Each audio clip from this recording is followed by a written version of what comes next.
Hello everybody. Today in Fruits of the Spirit we're going to be looking at gentleness.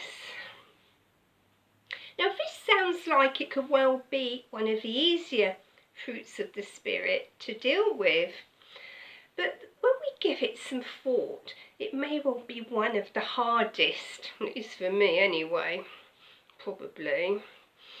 Actually, when you think about it, they're all pretty hard, aren't they? And that's why we need the Holy Spirit in us to work through us, because we're not going to achieve all these things by ourselves, especially when the going gets tough, because up to then it's actually quite easy and everyone's nice when things are going well, as I've said before.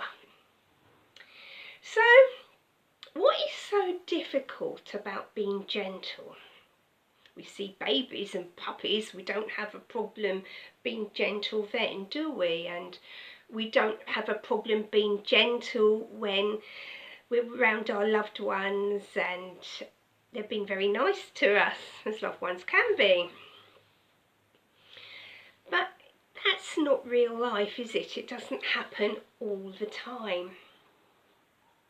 When people turn nasty, and we can turn nasty ourselves, so we mustn't just think it's other people, okay, when they're doing our heads in, then a tiger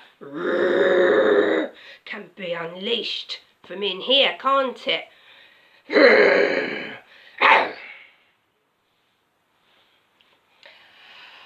And what about the people that do our heads in, that we're not that close to?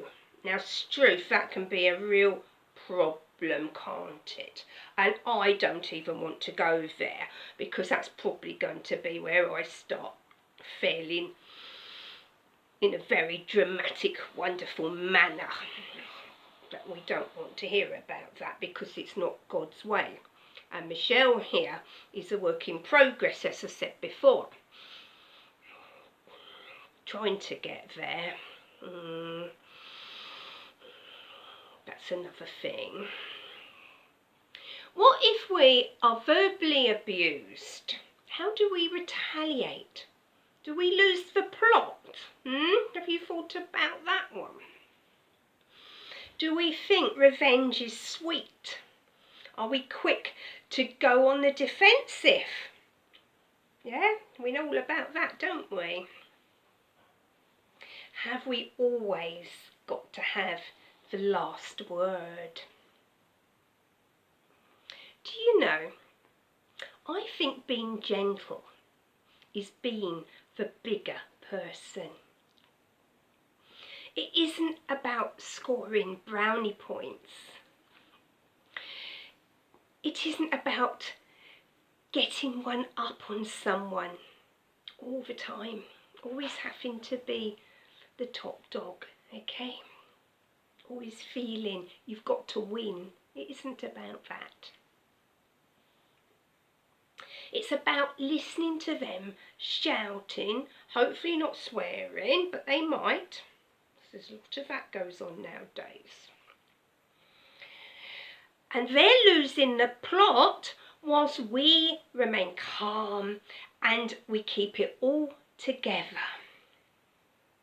And we realise they are really upset. So despite their shouting off and getting rather a pain, we need to be sympathetic and ask ourselves what has caused them to become so agitated and basically downright unpleasant, okay? While the tempers fly, we have to work out how to diffuse the situation. That's the best way around it. If at least one of us can manage to remain calm, the situation will rarely get out of hand. Remember, always keep your dignity, even if around you everyone else is losing theirs. And what about people who are less fortunate than ourselves? Are we gentle with them? My patience can run out on people, but I have to remind myself that Jesus would still have me being gentle to them. However hard that may be. Sometimes, believe me, it's difficult. I know, I've been there, done that. It's not always easy, but we have to try. I know we're not Jesus, I know that, but we have to try and be like him, okay?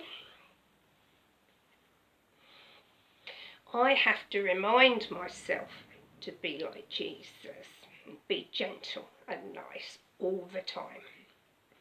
And some things we find harder than others. Being gentle is not being weak. I want to make that one clear.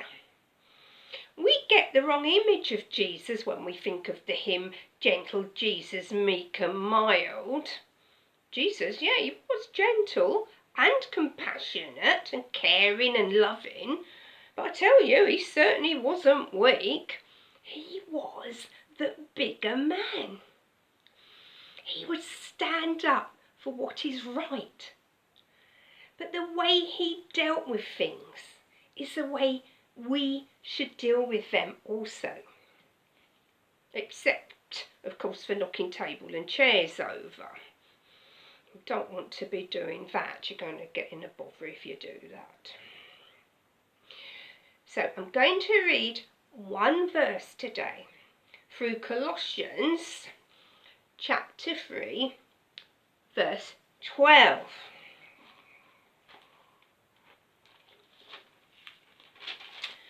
Colossians chapter 3, verse 12. Here we go. Since God chose you to be the holy people whom he loves, you must clothe yourselves with tender-hearted mercy, kindness, humility, gentleness, and patience.